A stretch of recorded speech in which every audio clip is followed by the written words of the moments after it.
Each month, NASM is giving you free courses. That's right, free courses each month just for being part of the NASM family. Learn about everything ranging from nutrition to strength, weight loss to stress relief, and everything in between. Click the link in the bio for information and to claim your free course before they're gone.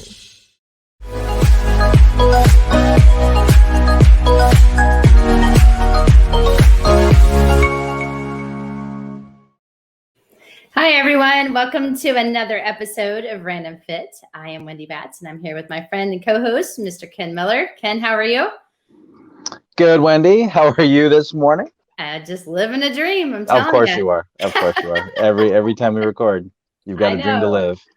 You know what? And it seems like every week it's something different. Like this week I woke up, I'm like freezing to death. Last week I'm like, man, is it ever going to be fall? Like I don't know what's happening with our weather. I don't know what's going on in the world.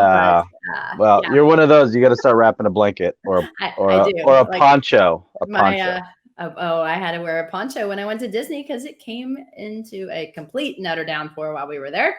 However, it was a fantastic time. But then that brings us into today. You know, didn't want to miss our podcast, so we wanted to make sure I got back in time. So, and today, our topic, no plan, no problem. So while I was on my trip, and Ken, you and I discussed this, I was speaking with my family members, and they were like, Wendy, I listen to your podcast all the time, but I'm going to tell you this, when I walk into the gym, I still have no idea what I'm doing. I'm like, okay, so obviously I am not being very clear in what I'm saying. So I think today's podcast hits home for my family. So I'm hoping that any kind of requests you guys have, we're always wanting to know more and more. But it kind of brings us into, seriously, if you don't have a plan and you're new to working out, or even if you're not, and you're doing the same things, we've talked about switching it up. We've kind of given some ideas. But Ken, I mean, I'm sure you get this all the time too. I get this all the time. You know what? And forget the clients, right? It's even me myself. It's 2 p.m. Okay, now I have a moment. My mind's still going from the day, and I'm like, okay, so now what do I do? And I've got my own facility, right? So I've got all the equipment. So it's like, okay, well, all right, I'll start off with this, but then I start overthinking it. So I kind of go the other way. So I start overthinking what I'm going to do. So instead of just getting something going, just to get, the blood flowing and then get into the workout, then I just overthink it and I'm still stalling out. But, it's funny you say that because I have a client that travels every now and then, and they're like, I'm in my hotel room, or they got this great fitness facility at the hotel that I'm staying in, and I don't know what to do. I got dumbbells, I got a bench, I got some cardio. Where do I start? What do I do? How do I get going? And as you and I have talked in other of our episodes, it's just do something. A little bit of something is better than a whole lot of nothing, is our saying we picked up from our friend and cohort, Mr. Rick Ritchie. But if you have some basic fundamental exercises in your back pocket, then start off with that and then go from there. At least at the very end, if you don't feel like doing anything else, you'll have done 3 or 4 movements, a couple sets, and we'll talk about that in a little bit. But have something in your back pocket, so that way if you don't know what to do, you got something you can do. Well, yeah, and if you don't have a lot of time, still doing something is better than nothing. And that's what I was trying to reiterate while we were on this trip. And it literally was like, you know what? Okay, you don't have to go to a gym. You don't have to, and I have to say that to myself. I mean, I have a gym in my house, and then not like a major gym, but I have a small little area that has some of our gym equipment. And then, obviously I have memberships to the gym, but I always, I don't always have the chance. I don't have it in my schedule. It's like, okay, I'm going to take this amount of time off. But, people are like, I don't know if I have an hour and a half to give up for the gym. I'm like, well, why do you need that long? Because in all reality, there are so many compound movements, meaning that you can combine exercises to get it done, or just do the bigger muscle groups. You're going to burn more calories. You're going to get a lot out of it. But, just make sure too that you warm up and cool down correctly, by foam rolling and stretching, which we've talked a lot about. Trying to do that even before you go to the gym, while you're at home, if you're watching television, if you're drinking your coffee, have the foam, just be on the floor, roll, drink coffee, read the paper, whatever it is you want to do. You can multitask, people. You can multitask. Right. I'm getting so good at that, by the way. All right, so Wendy, well, wait a minute. I think that I'm getting better at it, but probably not, because I'm losing my mind at times too. So, well, even if you're multitasking, you got to start with one task. So Wendy, what do you think? What's your first go-to exercise when it comes to, if you don't have a plan, no problem. What's your first go-to? So, and I do this with every one of my clients, and I've said this on multiple podcasts, multiple webinars, so I'm not changing it, because I do this myself. I do this with everyone, and I don't care basically where you're starting from. I know that the hips and the glutes are usually the weakest link, and obviously they're super important in order to move correctly. And because I'm sitting on my tush a lot, and I'm traveling a lot, and doing things that aren't necessarily great for my body, my go-to is I grab a mini band. And I have one, I travel with it. I have one at home. They're all over the gym, but just a small little mini band. And I put it around my ankles, or like right below or above my knees. And I do lateral tube walks, just walking side to side, making sure I'm not teapotting. So my abs are in, my feet are straight, and I take many steps to the side. I meet in the middle, step to the side, meet to the middle. And I'll go 12 one direction, stay facing the same direction. And then I come back that same way. So I'm leading with my opposite foot. I do 2 sets side to side. I do 2 sets forward and back. And then I immediately grab a weight. I put it on my hips. I grab a ball if I have one. If not, I'll do it on the floor. And I go into a set of bridges to try to just activate the outer hip, activate the glutes. And that's my go-to every single time. I love it. I'll do the bridges as well, especially I don't have to be on the road to do it, but because I have a little bit of space in front of my TV. So even like depending on the day, if it's during a timeout during a sporting event, or even during a commercial, you get yourself in trouble. We got a TV. Yeah, no. Wow, if you've got timeout, then that means you've been really bad. Or let's say, how about during a change? When they're at the bottom of the inning and they're changing at bats. Something where I know I've got a minute or two, I'll just do a minute worth of bridges as well. So it's easy, because how many exercises that give you that much benefit, as in activating the glutes, opening up the front of the hip? What other exercises do that other than the bridge? So you mentioned the band or tube walking, as well as the floor bridge. The floor bridge is the go-to because of all of that, right? And you're opening up the front, you're activating the back, and you don't need any equipment, really. It's a great bonus if you're doing the bridge with a band around the knees, right? A little bit of extra resistance there. But when I'm getting off a plane, not in the terminal, but when I get to the hotel, that's when I'll do that. And it's also my starter when I have to still figure out the rest of the workout. Okay, I'll just start off with some bridges. I'll formulate the workout in my head while I'm doing the bridges. So that is a go-to of mine as well. Yes. And if you guys are just joining us on Random Fit, I am Wendy Batts here with Ken Miller. And today we're talking about no plan, no problem. And basically, we got to figure out stuff for you guys to do. And so if you were new to the gym, you just don't want to think about it. We talked about grabbing a mini band, doing some lateral tube walkings. We talked about the bridges. Another one that I usually go to shortly after, more for a dynamic warm up. Now, again, I've probably done some sort of static stretching or something like that beforehand. But I love lunges. And I think, people say, oh, but lunges hurt my knees, or I just don't feel like I'm doing them right. Well, here's the deal. If they're hurting your knees, you're probably not doing them right.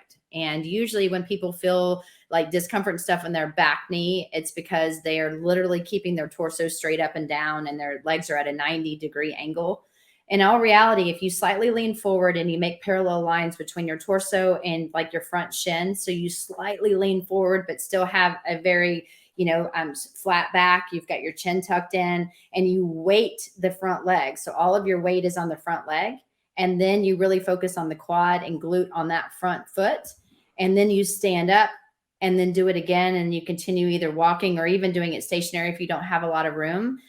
lunges can be so beneficial because, again, it still opens up the hip. You're working your quad and your glutes, which are two primary big muscles. So you're going to burn a lot of calories. If you keep walking and continuously do it, it can increase your heart rate because they're bigger muscles. And you're going to get a lot out of it because, again, glutes are going to be firing. Your quads are now working. You're still keeping your core in tight. I am a big fan of the lunges for that reason personally. And to your point, no exercises. You don't need a lot of room, and you're going to get a lot of bang for your buck there. Yeah. And I think, Wendy, you touched on a point there when if people, are avoiding lunges because of pain, whether it's through the hip or the knee, I mean, if it's something that's kind of been lingering around and it's something that you're battling or encounter more often than not, then, you should get that checked out or seek help from a personal trainer to monitor those things that you just talked about, Wendy. So for form and technique, you always want to make sure that you're doing things that are efficient and safe for your body first and foremost. But I think, people will use pain or discomfort as a reason, and that is 100% understandable, right? If something's hurting you, that's your body telling you. It's like, I don't want to do that, for a certain reason. So, and you mentioned and described the forward lunge. Well, sometimes to avoid pain and discomfort, you can go into a different direction. So one of the things that I love about the lunge, which is one of my go-tos as well, when you don't know what you're doing, is try a different direction. So instead of going with a forward lunge, I've had clients who have discomfort going in one direction, but may have zero discomfort going into another direction. So instead of going with a forward lunge, they might go with a side lunge. And still looking at the same postural considerations you're talking about: hip, knee, and toe alignment, nice tall spine, parallel angles between the shin and the trunk, or even maybe doing a reverse lunge or a backward lunge might be something that might alleviate some stress. But the other thing that you have availability for is, who says you have to drop all the way down to the ground on a lunge, right? If you can go 3/4 or 50% halfway down, and that doesn't bother you, and that is pain-free range of motion, then guess what? Do that, right? So a lunge is great for all those things that you talked about, Wendy. But I think people just need to be open to the idea of the fact that you have different directions that you can go into, and you can modify your range of motion, especially if you have a range of motion that is pain-free. And if it's pain-free, use it. Go there. And you made a very, very important point by saying moving in different directions. And guys, we move in life in basically three planes of motion. We move forward and back, side to side, and we rotate. That's how we move. That's basically you get what you train for. So if you're in the gym and you're always doing everything in a forward and backward position, to your point, Ken, switch it up. Move side to side, do that side lunge that he just talked about, or maybe even slightly rotate. And when we say rotate, like if I'm looking straight ahead and I'm saying like a clock, that's 12 o'clock, and I slightly just pivot to, let's say, 9 o'clock and lunge down and then come back to 12, then that is more of a rotational type lunge. It doesn't have to be from 12 to like 6 o'clock where you're trying to get yourself all the way back, to a complete different direction.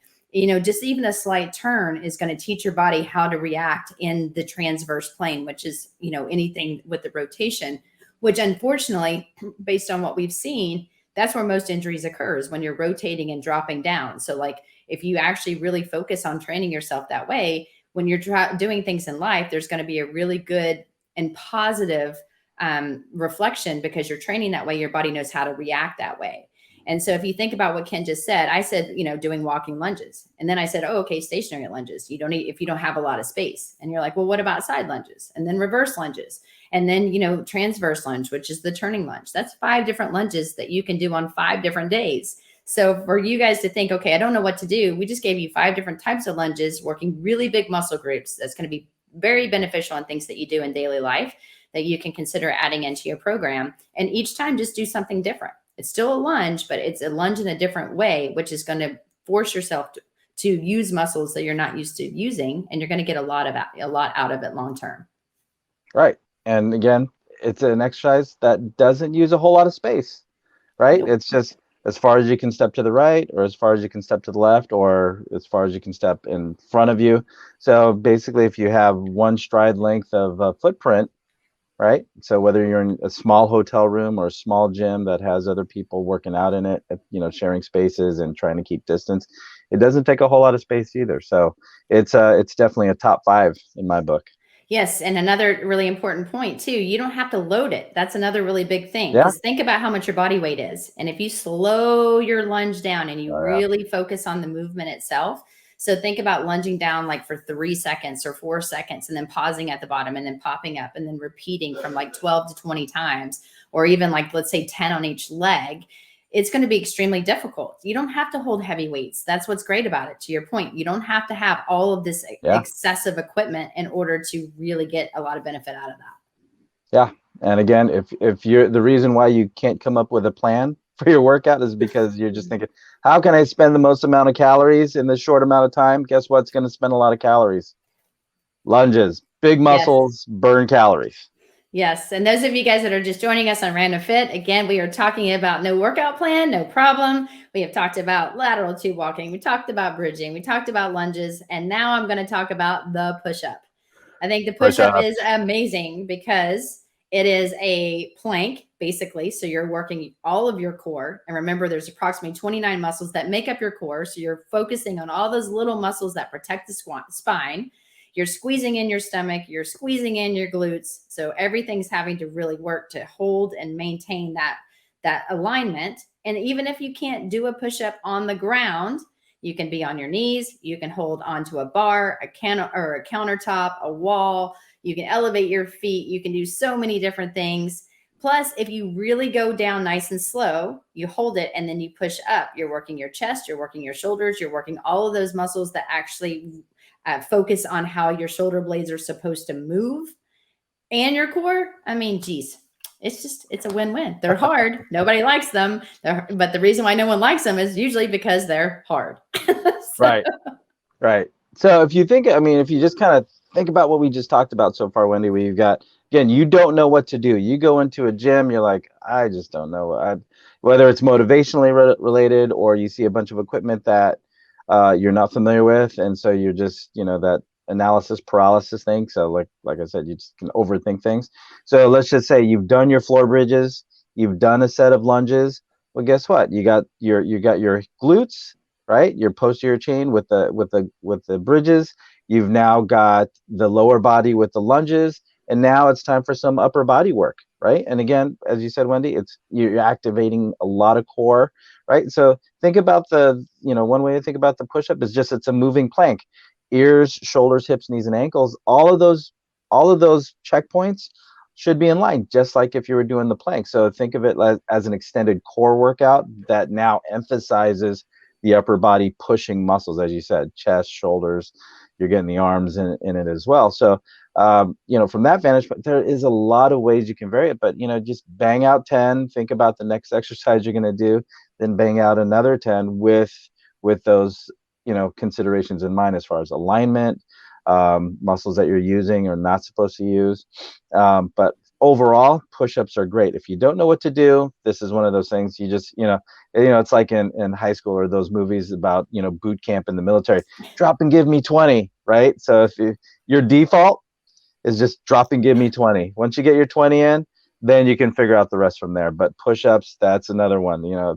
If it's a TV timeout and I'm watching a commercial or an ad, as my daughter's, another ad is on the TV. Wow, how proper. Yeah, it's another ad. For us, it was growing up, right? It's commercials, right? Commercial. All right, let's grab our popcorn, go to the bathroom, then be back in 2 minutes. Now it's like you got to wait till the ad pops up and all that. What was it? Love Connection 2 and 2, be back in 2. So yeah, that goes to show how old I am. I mean, that show didn't even exist anymore. However, yes, in 2 minutes, just not like drop down. And for me, I'm not a huge push-up fan because it hurts my wrists if I do them on the ground. Mm-hmm. And, I need my hands for my job. And so that's why, I'll use a countertop, or I'll use like the edge of a bench, or I will be on my knuckles, anything to, so again, I'm not using that as an excuse. It's like, okay, how can I do this exercise where it does not cause any kind of discomfort in any of my joints, but I know that this is going to benefit me. So yes, I could easily say, you know what, can't do those because it really irritates my wrists. That's an easy cop out, y'all. Easy cop out. So instead, just find some alternatives. Make sure that it works for you. And just like we were talking about the lunges, you don't have to go all the way to the floor. I mean, ideally, you want to get to that full available range of motion, but do what you can without sacrificing your form. So if you know that when you get to a certain point, your head shifts forward, you start arching your back, it's really hard for you to push up without doing some kind of worm move, like the crazy movement in your spine, then don't go down as far, or maybe decrease the amount of reps you're doing, and then work up to, 12 to 20. And, do 12, do something different, and then come back to it. Make it a circuit. And, the stuff that we're telling you, you should just try. And I'm telling you, you'll go out, you'll feel like you had a great workout, and you don't have to load it. Again, it doesn't take a lot of space. It's something you can do anywhere. And you just have to fight through some of the stuff. And again, people don't like them because they're hard. Right. But like you said, Wendy, all you gotta do is just get started. And I think that's the premise of this episode anyway, is just get going, right? Just get going, because you know that even if you did 5 minutes of any of these exercises that we mentioned so far, tube walking, floor bridge, push up, lunges, if you did 5 minutes, 30 seconds of each one of those, you're going to feel better. So even if it's done in 5 minutes, boom. But the other side of it, and hopefully this is the case, is that it motivates you to do more or other things and actually wind up getting the workout result that you're hoping for. So push-ups are a great way to feel, you got blood flow up there in the upper torso. You've activated the core a little bit more. So boom, that's a great one. Yeah, and strength, and your point, strength should not be an issue, because you can modify it to where, again, if you haven't done a push-up in 10 years, do a quarter push-up, do a push-up against the wall. You're literally standing a little bit of a lean, do a push-up. Hey, done. You check off that box. You just did a push-up. You did a push-up, but it's also, you need it for daily life. You need to push yourself up to get up out of bed. You need to push yourself up if you get on the ground, and you've got to be able to do that. So we're trying to give you things too, that when you think about everyday life, this is going to transfer into something that you use daily. And, as we get older, that stuff really is very, very important. And I like it. So those of you guys that are joining us with the no workout plan, no problem. This is Random Fit, and I am Wendy Batts with Ken Miller. And so far, again, recap: lateral tube walks, working the outer hip; bridges, working the big house, working the glutes. We got a little bit of, let's say, the lunges, working the quads and the glutes and increasing your heart rate. You're also doing push-ups, working pretty much everything in the upper body. But now let's talk about another one of my favorites. And I'm going to say this is kind of a combo, because if you did a lot of quads and you feel like, okay, your quads are kind of burnt out on the lunges, you can do either a single leg Romanian deadlift or a single leg squat. And so the single leg is going to be super important because it focuses and works on your balance. So you're working on your arch alignment in your foot. You're working on the stability, because again, remember, you really want to focus on balance. Balance is very, very important, especially as we age. So you're going to get a lot out of that. And then if you go into a single leg squat, the leg that's not touching the ground should hover by the foot that's planted on the ground. And you just do the squat motion, making sure, and I tell people when you first start, try to be in front of a mirror, but try to make sure the second and third toe is properly aligned with the knee. So therefore, you know that you're not stressing out any of the joints. Try to sit like you're sitting in a chair. You don't need to go any lower than that. Pause and then stand all the way up, squeeze your glutes and repeat. So down nice and slow, have really good alignment. Abs are in, your shoulders are back. So you've got those parallel lines if you're squatting. That's going to be really, really good, again, for the quads and glutes, as well as everything on the balance component. But if you also want to maybe hit the hamstrings, stand in that same position. So you're about shoulder to hip width apart standing, lift up one leg, and then just hinge at the hip. So you're just bending over with the flat back. You're pausing at the bottom, squeezing your stomach, and then fully lift your body back up. So it's literally like you just bend over, like you're going to pick up a piece of paper. You're going to pause, squeeze everything, and stand. So it's amazing for your hamstring and glutes, but you're also still getting that balance benefit. Yeah. I mean, all the above. And to kind of put some context for our listeners, or viewers, What we are doing is we're trying to give you the things that your body doesn't get a chance to do throughout the day. So like what we're doing right now, we're sitting behind a computer, sitting, right? And if we do this for any extended period of time, the glutes go to sleep, the hamstrings go to sleep, the quad, everything goes to sleep, right? But nothing wakes up the nervous system more than now having to kind of really punch it in the face and say, okay, leg, hip, core, everything. All right. Now you're standing on one foot versus two. So your base of support goes from, let's say, hip width apart when you have 2 feet on the ground to the width of your foot,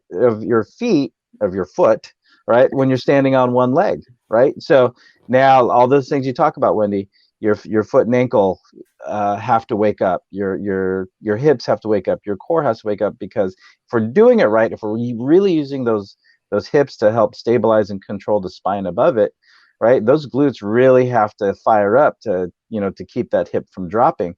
But one of the bigger things that I tell especially my corporate athletes, my desk jockeys, is if you're sitting behind your computer, you've got business professional shoes on, it's usually a hard sole or a fixed sole shoe where your foot doesn't get a whole lot of chance to move. Standing on one leg, especially your foot outside of the shoe and you're barefoot on the ground, now you're really forcing those muscles across the bottom of the feet to wake up, especially if you know that you need to maintain a good arch, have a good relationship, between your foot and the ground.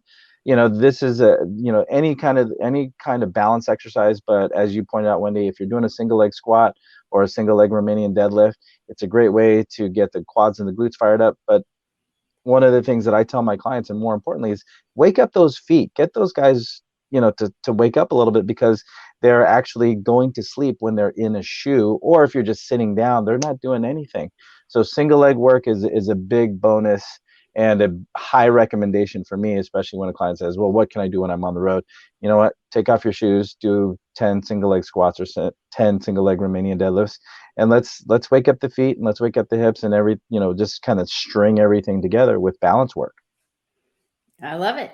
Those Yeah. those are probably my go-tos. And then I know that you chose one that I'm like, oh, I don't really do that one very often. And I think about why I don't do it. Probably because it's hard. Yeah. But you had mentioned doing pull-ups.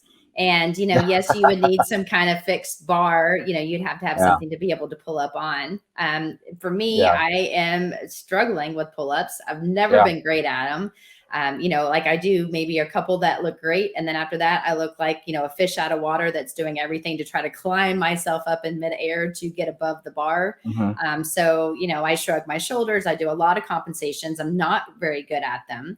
However, if you're at a gym and you see one of those gigantic bands, they're called a super band. So it's just a big band that's, thick, and it's a gigantic loop. You can make a little knot in it above that bar, put your body in it, and it de-weights you to help you get stronger while you start to work on the proper movement pattern, proper positioning of it. Because again, quality over quantity.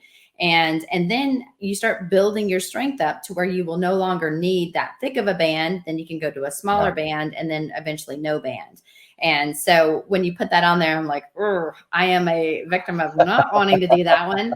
But, to your point, you still don't need a lot of equipment for it. If you can do them and you can bang them out, you don't have any issues with your shoulders. You want to have healthy shoulders and elbows when you do those. And you also want to know that you've got good extensibility in your lat and good core strength in order to properly do it correctly. If you know you can check all those boxes, then definitely add, pull-ups into your bag of tricks. And usually if you can find a rack that is available at the gym, it's a good one to also start to throw into your routine. Yeah. And that's the number one thing I hear from my client, just pull-ups are very, I need to have all my motivation with me for me to like stand up, jump up, grab the bar and pull myself up, because it is a challenging exercise. But, I will say that the rewards of attempting to do a pull-up. So like you said, Wendy, if you can't do bodyweight pull-up, which is a challenge for a lot of people, right? Then you use the super band, which I do that because if I can get more than 8, I'm having a really good day. But also just a training bar that's hanging across, your rig, and you could just do, let's say, what we call a reverse pull-up, right? So you're just Mhm. laying more, your torso is parallel to the floor, and you're just basically doing a row. So it's a pulling motion. It's not exactly a pull-up, but something to where now we're going to activate and use those upper back muscles, right? So where you're going to use some biceps, upper back muscles. But again, it is one of those things where you're going to get high activation, especially when you consider the upper body.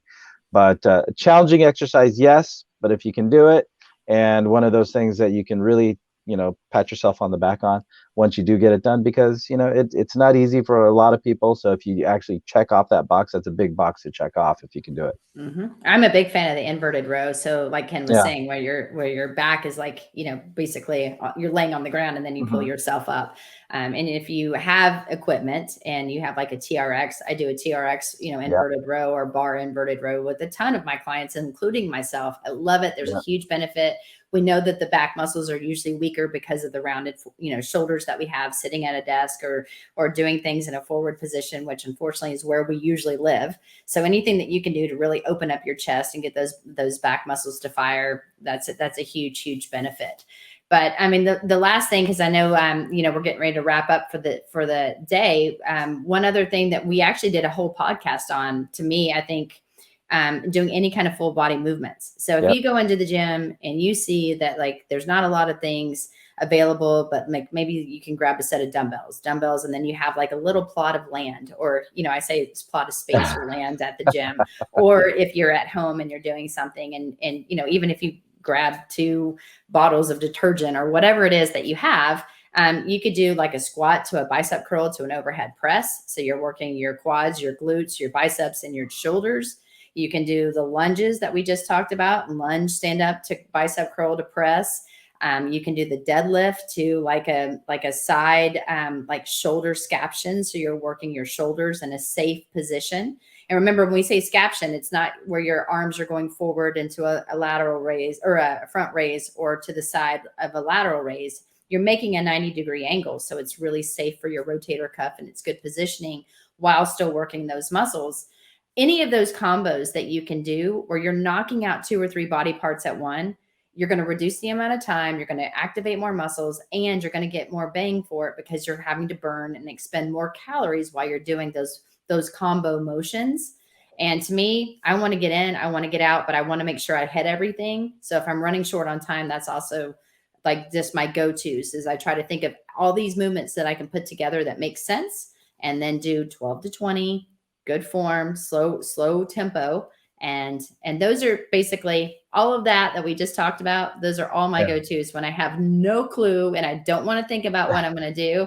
I just do those at the gym. I can get a great workout, do 2 or 3 rounds of those, again, 12 to 20 reps. And I personally feel spent when I'm done. And if not, I'll go throw myself on a bike and I'll sprint it out as hard as I can for a minute, grab my foam rollers, cool down, and go home. Right. So I think, Wendy, with this no workout plan, no problem. The ironic thing is we just gave everybody a workout plan, right? So rewind it, listen, write it down, take a note. We gave you 5 different lunges. We gave you a bunch of different ways to do pull-ups and inverted rows and push-ups. Yeah. So do your floor bridge, single leg squat, push up, lunges. If you have something to pull on it, and then, like you said, Wendy, you do a squat, curl, press, boom, 10 of each, done. And that's the idea, right? It's nothing wrong with 10. You're such a weenie. I did 12 to 20. 12. But I'm going heavier. Oh, but yeah. I have 50s. But I have 50s in my hand. Sure you are. Yeah. So, but nothing wrong with templates, right? Nothing wrong with templates. So this, in essence, we just gave you kind of a template workout to do until you figure out something else that might be better for you. So, so not to rehash the whole total body workout thing, but a great wrap up to a sequence that, if you don't know what to do, hey, we just gave you something to do. That's right. So, Wendy, thank you so much for your time, and I always love spending these times with you, recording these episodes. But this was a really good one because it just helps confirm that I'm not the only one short on time, or that doesn't know what to do, or may have a little lack of drive in my motivation, as everybody does. And if you say that you don't, then I can't say that I believe you. But And this is for my family. If I hear I don't know that's what to right. do anymore, they're Yeah. in big, big trouble. Boom. There you go. Well, hello, Wendy's family. All right. So thanks, Wendy. And for those of you listening to us here on the Random Fit Show, we just gave you a general idea. If you have no workout plan, no problem. Just do something. We just gave you a list of things that you can do. So if there's anything that you want to listen to topic-wise, just reach out to us. Let us know. Like, follow, subscribe, and comment on anything else that we can do for you. But again, we appreciate your time, energy, and listening to us. But until next time, take care and be well.